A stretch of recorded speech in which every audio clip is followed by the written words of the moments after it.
Hi guys, Zach Keenan here. Tim Park. And we just watched Avengers 2 yesterday, so this is our review. Age of Ultron. It was actually really good. I'd probably give it about a 7.5 out of 10. I feel as far as Marvel movies go, it was probably somewhere in the middle. Like, It wasn't like, oh my gosh, wow, this was awesome, but it wasn't like, wow, I'm never gonna buy this. Now, does that include the old Fantastic Four movies? I don't even count those. Those aren't even movies to me. And what about the old Hulks too, from like the 90s? You know, you can't touch those. Those are like, they had their time, they were classics. But no, I'm not talking about the ones with Lou Ferrigno. I'm talking about the one with I don't know. And he was Eric like, Bana? No, maybe, yeah, the one where he was like jumping through the air and like he was just nuts. You know, I never watched it. It wasn't worth it. Everybody told me it sucked, so I never watched it. It did suck. It was horrible.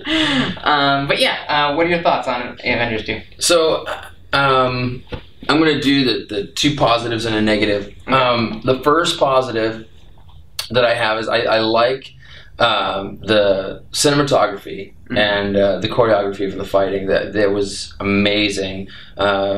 Just so that you guys know, you viewers, we are going to have a couple of small spoilers, hopefully not too much.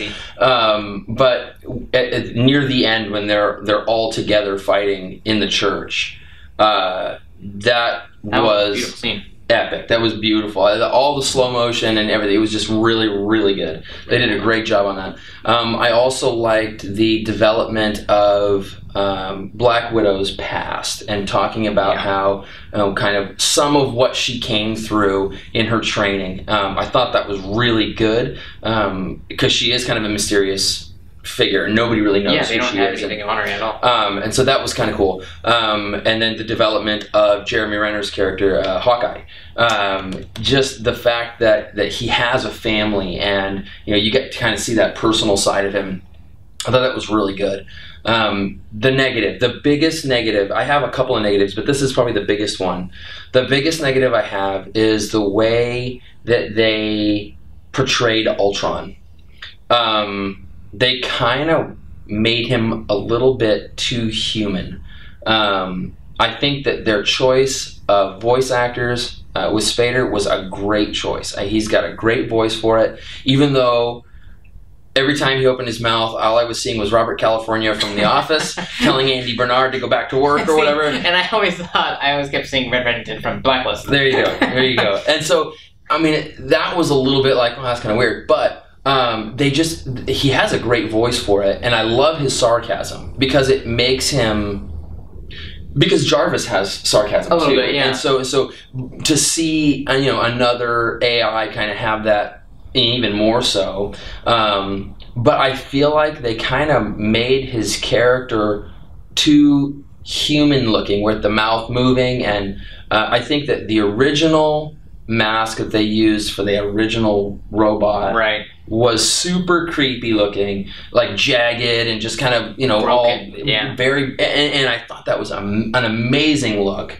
And if they'd have left that look with Spader's voice, with the sarcasm and kind of the casualness and the way he communicated, I think that would have been a much better combo than having a super polished robot that looked kind of human. I didn't like that. It was kind of made him a little bit too soft. Yeah, and I had heard that the reason why he was kind of sarcastic, I don't know if it's true or not, but like I had heard that they wanted him to be sarcastic because in this one, Tony Stark makes them, where in the comics, Hank Pym makes them. That's right. That's right.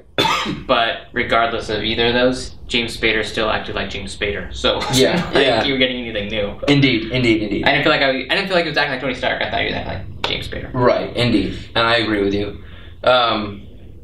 But yeah, Ultron. Don't get me wrong. I mean, Ultron is a bad dude, and he had. I mean, he produced like so many robots, and it was like really epic battles and stuff. But I don't know. I felt like he was too soft just because of the way that they portrayed him to look.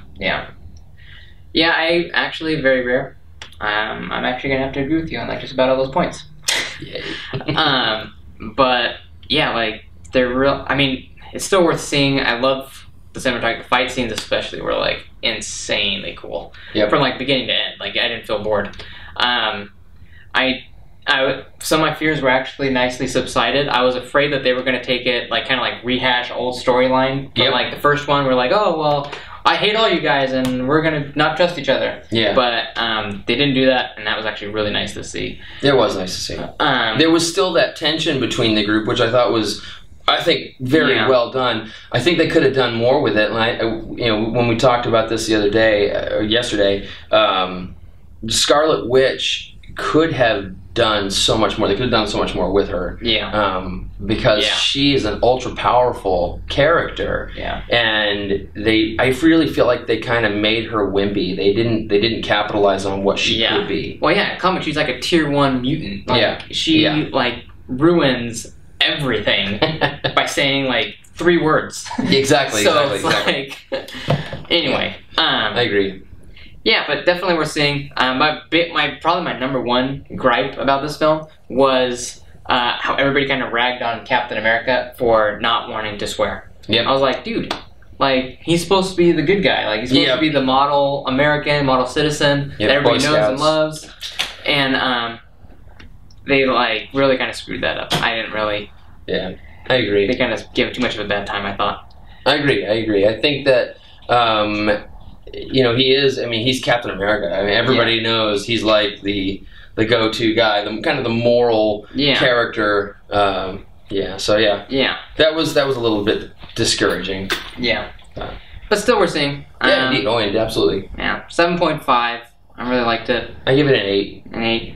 Just simply because I thought that the fight scenes were that good. I mean, fight scenes were good. Very good. But there's some stuff that happens with like Wanda and Quicksilver and things like that where I was like, dude, guys, you're kind of ruining it for me here. Yeah. Without spoiling it completely, there is a point at which in the final battle, something happens, and it really, I don't know how they're going to rectify it in the future for a future story. It's kind of a pivotal moment. Yeah. And it's kind of like, what? Yeah, I'm not sure how they're going to, recoup from that. But yeah, it was, I mean, definitely worth seeing. If you're a comic book Nazi and you're like super like, oh, it has to be like a comic book, you're going to be disappointed in some of it. Yeah. But that's how it is for anybody that is really into a certain story. Right. But if you love the Marvel Universe, like in general, like if you've seen all the Marvel movies, you're going to love Avengers 2. Oh yeah, absolutely. Like, you're not going to be blown away by Avengers 2, but you're going to go in there, you'll spend your $10 on your ticket, and you'll walk out feeling satisfied. Like it was definitely worth it. I really liked the movie a lot. I agree. I'm hoping that the next the Civil War that they're going to be doing, I'm hoping that they're going to develop a little more into the Marvel Universe. I'd really love to see, and we talked about this last night too on the way home, I'd love to see Sony work with, and as far as, because they own X-Men, and then see Disney, who owns Marvel, be able to kind of come to an agreement where they can actually work together. And I think that if there was the ability to work those characters together, which they're together in a lot of the comics, most of the comics, if they're able to do that and marry those two, I think that it could be truly an amazing film that would really bring in a lot of profits, which is really what those companies want anyway. So right, but I don't think that's going to happen. Dare to dream. But I think, I don't know. Won't even talk about the future. For now, Avengers 2 was great. Go see it in theaters if you are wanting to go see that in theaters. And so that's us. Thanks for watching. Tune in next time. Later.